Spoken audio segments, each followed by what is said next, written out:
बालाकोट के बाद में कई बार ऐसे हमारे पास खबर आई कि पाकिस्तान के लॉन्च पैड्स में हट की खबर आती थी, इस हट में ये ड्रॉप पिन है, यहाँ पे 20 बंदे बैठे हुए हैं, यहाँ पे 30 बंदे बैठे हुए हैं। तो हमने, जैसे बोलते हैं हमारे प्रधानमंत्री जी, घर में घुस के मारा। हमने वो लॉन्च पैड्स उनके पाकिस्तान ऑक्युपाइड कश्मीर की भूमि के ऊपर तबाह किए। बालाकोट के बाद हमने अपने आर्टिलरी फायर से और बिल्कुल प्रिसीजन फायर से, इंतज़ार नहीं करते हैं कि वो लाइन ऑफ कंट्रोल को क्रॉस करके इन्फिल्ट्रेट करके वादी में आएंगे, फिर वादी में आके कुछ तबाही मचाएंगे, कुछ इनोसेंट्स को मारेंगे, फिर उसके पीछे लगेंगे। वो कार्रवाई अपने लेवल पे चलती है, लेकिन जो दूसरा लेवल है वो ये है कि घर में घुस के मारेंगे, जितने भी आ जाए, परवाह नहीं। मोहम्मद गजनी भी आया था और ये भी गाजी था जो जिसने अपना लेथपुरा में पुलवामा का आईडी किया था। तो उससे पहले भी बहुत गाजी मारे। गाजी एक बहुत कॉमन कोड वर्ड है पाकिस्तानी टेररिस्ट के लिए। अभी ये कोड वर्ड रखना उन्होंने करीब करीब बंद कर दिया है, क्योंकि जिसने गाजी कोड वर्ड रखा वो गया 2 फुट जमीन के नीचे। कितने गाजी आए, कितने गाजी गए is a line which will resound throughout. आने नहीं देंगे, आ जाएंगे तो जाने नहीं देंगे। मैं डिफेंसिव ऑफेंस का बहुत बड़ा फ़ैन हूँ, मैं खुद इसको बहुत बार देखता हूँ। और जो आपका जियोपॉलिटिक्स का जो कवरेज है वो एक बहुत ही, जिसको कहते हैं कि ग्राउंडेड कवरेज है। कोई बड़े लफ्ज़ इस्तेमाल नहीं होते, कोई बड़ी पॉलिसीज़ या स्ट्रेटजीज़ के नाम नहीं लिए जाते। आपके चैनल के ऊपर हमेशा वो बात बोली जाती है जो एक आम आदमी को समझ आ सके। इसलिए डिफेंसिव ऑफेंस एक बहुत अच्छा प्लेटफॉर्म है, बिल्कुल मासिस तक कनेक्ट करने के लिए। तो डेफिनेटली जब भी आप बोलेंगे मैं आपके चैनल पे जरूर आऊँगा। Hello, this is lieutenant general KJS Dhillon, Tiny Dhillon, and you are watching Defensive Offence. धन्यवाद। पहले तो मैं आपके तमाम दर्शकों को अपनी तरफ से गुड मॉर्निंग। और अभी जो सवाल आपने पूछा कि जब मैं गया तो कश्मीर के हालात, जिसको हम टेरर इंडिकेटर्स बोलते हैं, वो कुछ और था। जब मैं वहाँ से करीब 1 साल से ऊपर का टेन्योर करके वापस आया तो हालात कुछ और थे। इससे पहले कि मैं इसका जवाब दूँ, मैं ये बताना चाहता हूँ कि मेरे से पहले भी जो भी army, Jammu Kashmir police, SOG, CRPF, intelligences, civil administration, जो भी लोग थे उन्होंने बहुत बेहतरीन काम किया। वो भी एक सिचुएशन शायद यहाँ से यहाँ तक लेकर आए थे। और इसलिए ये कहना कि मेरे टेन्योर में सब कुछ ठीक हुआ, शायद ठीक नहीं हुआ, क्योंकि मेरे से पहले और मेरे से बाद तमाम लोग बहुत जिम्मेदारी से और बहुत अच्छे से कार्य कर रहे हैं। अभी कमिंग डाउन टू जो बात आपने बोली कि जब मैं गया, जी हाँ, जब मैं गया तो स्टोन पेल्टिंग चरम पे थी, टेरर इंडिकेटर्स बहुत ऊपर थे।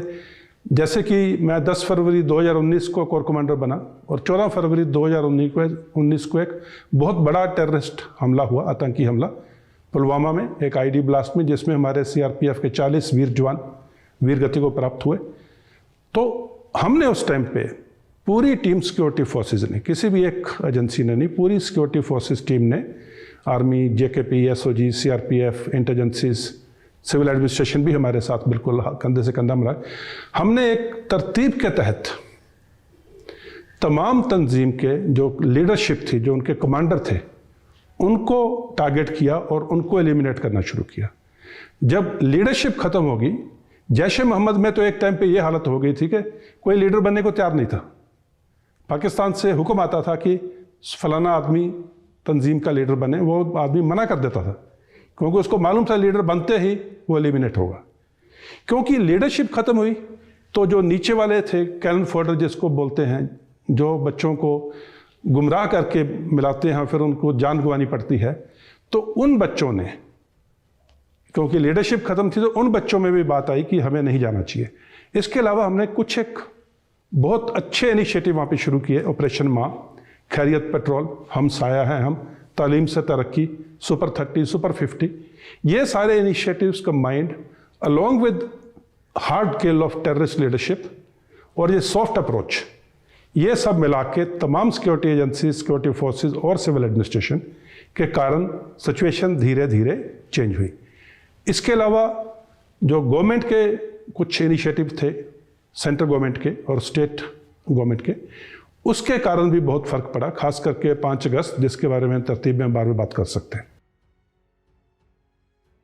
देखिए, मैं 1988 से लेकर के और 2020 तक कश्मीर में 6 टेन्योर्स कश्मीर में, बाकी जम्मू रीजन में भी ये टेन्योर है। मैंने कश्मीरी सोसाइटी को बहुत नज़दीक से देखा है।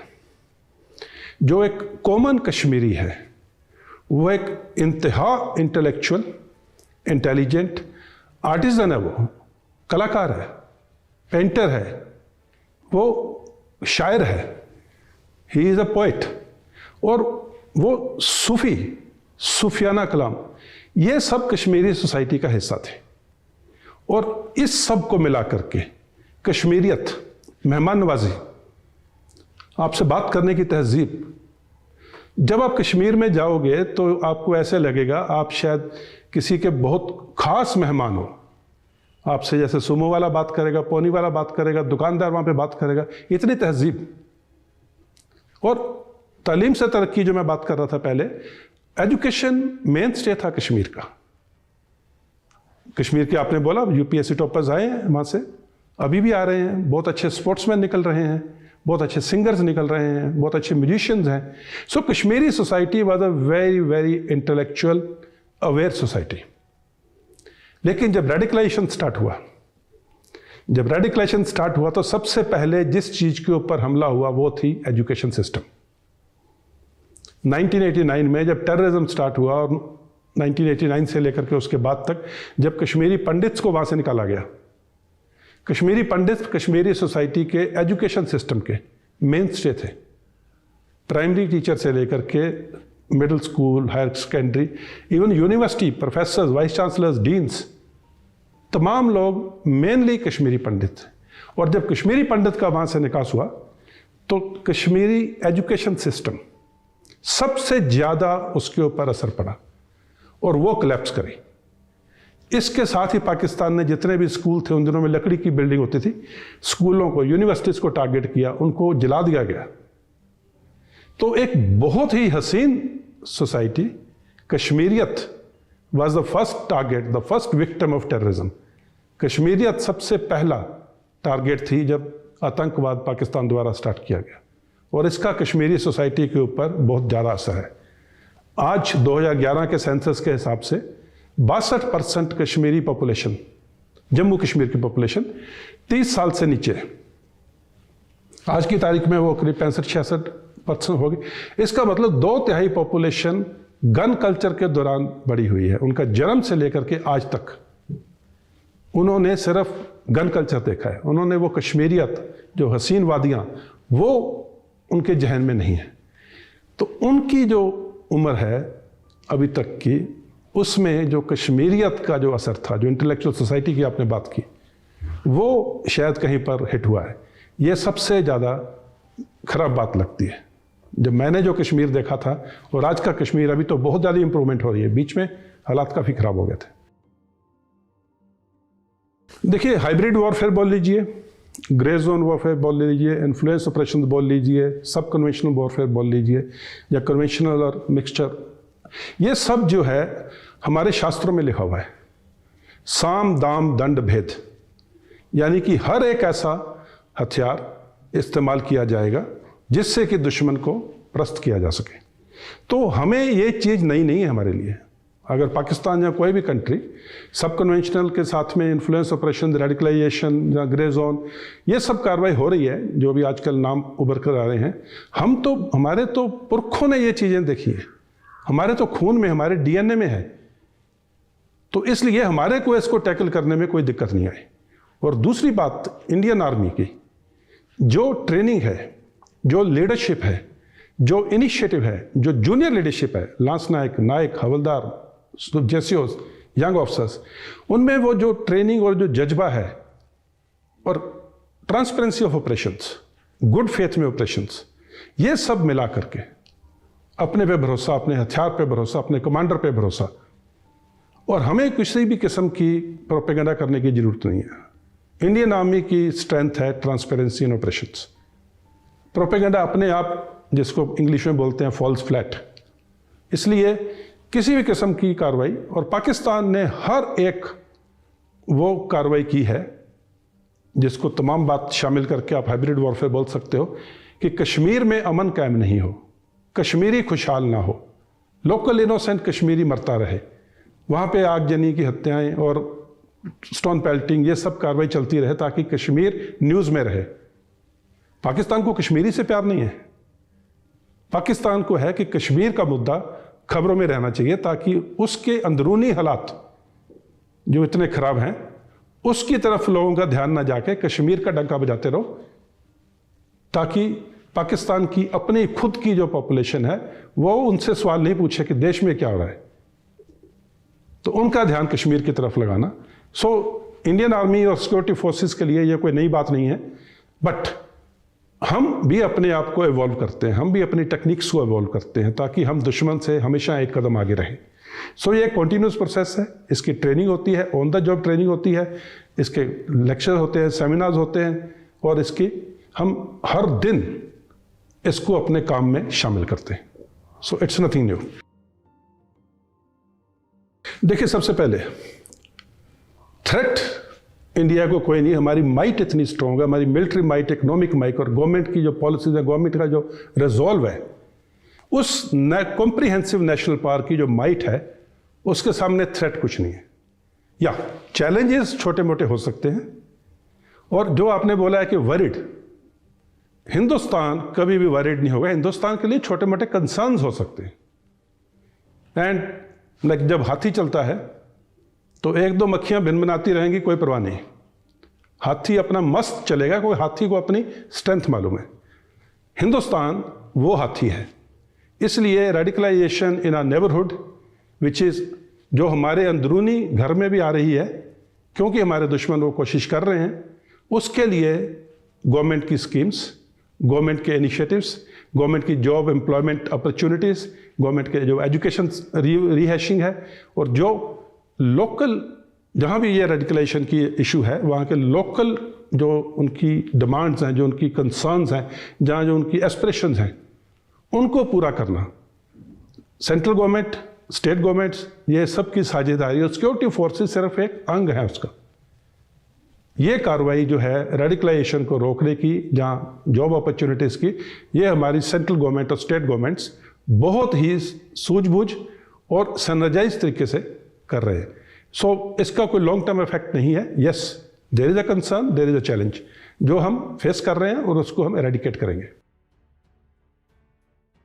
देखिए, मॉडर्नाइजेशन और मैन बिहाइंड द मशीन, जब मैं कैडेट था तो हमारा जो वेपन ट्रेनिंग का उस्ताद था, जो राइफ़ल की जो पहली क्लास थी, तो उसका पहला लफ्ज़ था, राइफ़ल आपका जाती हथियार है, यानी कि उसका पर्सनल वेपन है।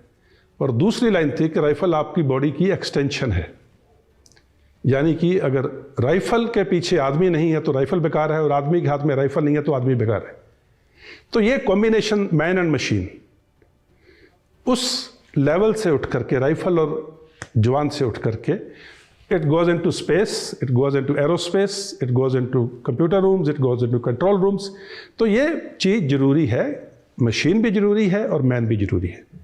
अभी जो आपने बात की मॉडर्नाइजेशन की, इंडियन आर्मी और rather Indian defence forces, army, navy, air force तीनों शामिल, एक बहुत ही सोचे समझे तरीके से एक प्रोसेस है, लॉन्ग टर्म पर्सपेक्टिव प्लानिंग, 15 साल आगे का प्लान किया जाता है। उसमें सबसे पहले स्ट्रेटजी देखी जाती है कि दुश्मन क्या स्ट्रेटजी कर रहा है, हमारी क्या स्ट्रेटजी होगी, और 15 साल की विजुलाइजेशन की जाती है। आज के 15 साल बाद हमारा ये वाला दुश्मन किस तरह से कार्रवाई करेगा। उसके बाद में टेक्नोलॉजी एंड वेपन सिस्टम्स को देखा जाता है कि आज की टेक्नोलॉजी, इन हाउस टेक्नोलॉजी और अवेलेबल इन द वर्ल्ड क्या है, और 15 साल में ये कहाँ पहुँचेगी। उस टेक्नोलॉजी को इन्फ्यूज़ किया जाता है अपने जो प्रोक्योरमेंट पॉलिसी है, उस टेक्नोलॉजी को रिसर्च एंड डेवलपमेंट ऑर्गेनाइजेशंस, सिर्फ गवर्नमेंट की ही नहीं, जो इंडिया में है, उनको भी दिया जाता है, उनको सपोर्ट किया जाता है, हैंड होल्डिंग की जाती है, ताकि 15 साल में जो हम टेक्नोलॉजी विजुलाइज कर रहे हैं वो इन हाउस डेवलप हो जाए। इसके बाद में एक प्लान बनता है कि ये टेक्नोलॉजी जो हम डेवलप कर रहे हैं, अगर कोई हमारे पास एग्जिस्टिंग टेक्नोलॉजी है, इस सब को मिला के 15 साल के बाद में हमारी सेनाओं की कैसे होगी उनकी टोटल पैकेजिंग। उसमें देयर इज़ अ 30-40-30 फार्मूला। कि 30% will be top of the line, 40% will be which is existing technology and other 30% will be which is the technology जो अभी हमारे आउट हो रही है, ताकि अगले साइकिल में वो जो टेक्नोलॉजी आउट हो रही है तो ये वाली 30% जो एकदम से टॉप ऑफ द लाइन आ जाएगी। सो मॉडर्नाइजेशन ऐसा नहीं है कि एक दिन की बात है। मॉडर्नाइजेशन 15 साल की प्लानिंग होती है, बहुत सोचे समझे तरीके से, ग्राउंड के ऊपर फॉर्मेशन से बात करके, जे टेक्नोलॉजी स्कैन इंडिया का, पूरे वर्ल्ड का। सो ये एक बहुत ही तरतीबवार कार्रवाई है। So Indian defence forces and अभी तो मेक इन इंडिया के ऊपर इतना ज़्यादा हमारा कहते हैं कि निर्भरता है, इसलिए अगले 15 साल के बाद में देश एक बहुत ही टेक्नोलॉजी में और मॉडर्नाइजेशन में फोर्सेस बहुत एक ऊंचा मुकाम हासिल करेंगे। देखिए, जब मैं कोर कमांडर था कश्मीर में, बालाकोट के बाद में कई बार ऐसे हमारे पास खबर आई कि पाकिस्तान के लॉन्च पैड्स में हट की खबर आती थी, इस हट में ये ड्रॉप पिन है, यहाँ पे 20 बंदे बैठे हुए हैं, यहाँ पे 30 बंदे बैठे हुए हैं। तो हमने, जैसे बोलते हैं हमारे प्रधानमंत्री जी, घर में घुस के मारा। हमने वो लॉन्च पैड्स उनके पाकिस्तान ऑक्युपाइड कश्मीर की भूमि के ऊपर तबाह किए। बालाकोट के बाद में हमने अपने आर्टिलरी फायर से और बिल्कुल प्रिसीजन फायर से। इसलिए हम अभी इंतज़ार नहीं करते हैं कि वो लाइन ऑफ कंट्रोल को क्रॉस करके इन्फिल्ट्रेट करके वादी में आएंगे, फिर वादी में आके कुछ तबाही मचाएंगे, कुछ इनोसेंट्स को मारेंगे, फिर उसके पीछे लगेंगे। वो कार्रवाई अपने लेवल पे चलती है, लेकिन जो दूसरा लेवल है वो ये है कि घर में घुस के मारेंगे। जहां भी खबर मिलेगी कि चाहे उनका ट्रेनिंग कैंप है, चाहे वहां लॉन्च पैड है, उसको वहीं डिस्ट्रॉय किया जाएगा। तमाम टेररिस्ट जो सोच रहे हैं कि हिंदुस्तान की सरजमी पे आएंगे, उनको ये मौका नसीब नहीं होगा। सो ये एक पॉलिसी है जिसमें अलग अलग हिस्से हैं। वैली के अंदर कैसे कार्रवाई की जाएगी, जैसे मैंने बोला, लीडरशिप को टारगेट करेंगे। जो कश्मीरी बच्चे हैं उनको रिक्वेस्ट करेंगे, उनके पेरेंट्स को रिक्वेस्ट करेंगे कि वो वापस आए, उनको वापस मेन स्ट्रीम में लाना है। लेकिन जो पाकिस्तानी टेररिस्ट है उसको चाहे यहाँ पे, नहीं तो उनके घर के अंदर जाके वहां खत्म करना है। ये पॉलिसी देखिए, जितने भी आ जाएं परवाह नहीं। मोहम्मद गजनी भी आया था और ये भी गाजी था जो जिसने अपना लेथपुरा में पुलवामा का आईडी किया था। तो उससे पहले भी बहुत गाजी मारे। गाजी एक बहुत कॉमन कोड वर्ड है पाकिस्तानी टेररिस्ट के लिए। अभी ये कोड वर्ड रखना उन्होंने करीब करीब बंद कर दिया है, क्योंकि जिसने गाजी कोड वर्ड रखा वो गया 2 फुट जमीन के नीचे। कितने गाजी आए, कितने गाजी गए, is a line which will resound throughout. आने नहीं देंगे, आ जाएंगे तो जाने नहीं देंगे, ये वादा है। Sir, how do you see at General Bipin Rawat? What was your experience with him in the army and beyond? See, before I start speaking about General Bipin Rawat, I will take this opportunity to pay my respects to the general. मैं general Rawat को बहुत पहले से जानता हूँ, जब वो brigade commander थे सोपुर एरिया में।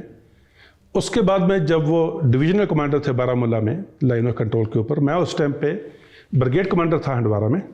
हमारी बाउंड्रीज, जो एरिया ऑफ रिस्पॉन्सिबिलिटी की बाउंड्रीज टच करती थी, तो बहुत से ऑपरेशन मैंने 19 डिव के साथ में कोऑर्डिनेट करके, जिसके जनरल रावत जीओसी थे, किए। उसके बाद में मैं कोर हेडक्वार्टर में बीजीएस ऑप्स आ गया। जनरल रावत साहब उस टाइम पे भी जीओसी थे बारामूला में। उसके बाद में जब मैं यहाँ पर था, लेफ्टिनेंट जनरल बना, वो चीफ थे, तो उन्होंने मुझे 15 कोर कमांड करने के लिए स्पेशली उठा करके मेरे को बोला गया, बुलाया मुझे दफ्तर में कि देख टर्नी, तेरे को मैं ये एक जिम्मेवारी दे रहा हूँ और इसका बढ़िया काम करना है, बस 2 लाइन। Right sir. वो आपको स्पेस देते थे काम करने की। वो आपकी, अगर उनको मालूम है कि ये आदमी ठीक काम करेगा, तो फिर वो उसको स्पेस देते थे। और अगर काम करने के दौरान अगर कुछ थोड़ा बहुत ऊपर नीचे हो भी जाता है, तो उसको वो आपको सपोर्ट करते थे, क्योंकि आपके गुड फेथ में हुआ है। लेकिन अगर आपने जानबूझ के कोई गलती की है, तो उसके में कोई गलती माफी नहीं थी उनकी किताब में। He was a general who was very upfront. He was a general who stood like a rock behind his forces, and he was a general who stood for the nation. जब मैं कोर कमांडर था तो वो army chief थे, फिर जब मैं director general defence intelligence agency था तो वो CDS थे, मैं deputy chief of integrated defence staff भी था। मेरा उनके साथ में, क्योंकि इंटेलिजेंस की बातें जो है फाइल पे मूव नहीं करते, तो मेरा उनके साथ में हर हफ्ते करीब 2-3 बार मुलाकात जरूर होती थी।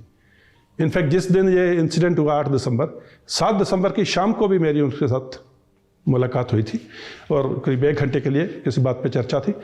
तो वो एक विजनरी थे और जो कुछ वो डिफेंस फोर्सेस के लिए कर रहे थे, जो पुश दे रहे थे, जब वो चीज़ें अभी आगे जाके रंग लाएंगी तो आप देखोगे बहुत एक उम्दा कार्रवाई की गई। एंड जैसे कि मैंने पहले बोला, वो देश के लिए खड़े थे, वो सेना के लिए खड़े थे। And he was an excellent commander to work with, excellent commander to work with. My respects to him. Sir, finally, when you look back at your career, the decades of service that you have given to the country and the army and your regiment, so how do you look back? Do you have any regrets? Is there something that you would do differently if you faced that situation today? And sir, secondly, future will you be coming on defensive offense again? Okay, last thing first. Yes, मैं defensive offence का बहुत बड़ा fan हूँ, मैं खुद इसको बहुत बार देखता हूँ। और जो आपका जियोपॉलिटिक्स का जो कवरेज है, वो एक बहुत ही, जिसको कहते हैं कि ग्राउंडेड कवरेज है। कोई बड़े लफ्ज़ इस्तेमाल नहीं होते, कोई बड़ी पॉलिसीज़ या स्ट्रेटजीज़ के नाम नहीं लिए जाते। आपके चैनल के ऊपर हमेशा वो बात बोली जाती है जो एक आम आदमी को समझ आ सके।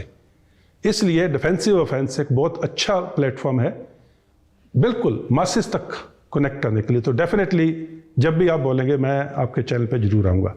अभी पहला हाफ द क्वेश्चन, मेरी जर्नी आर्मी के अंदर एकदम बढ़िया रही। मेरे को एक भी बात का कोई गिला शिकवा नहीं है।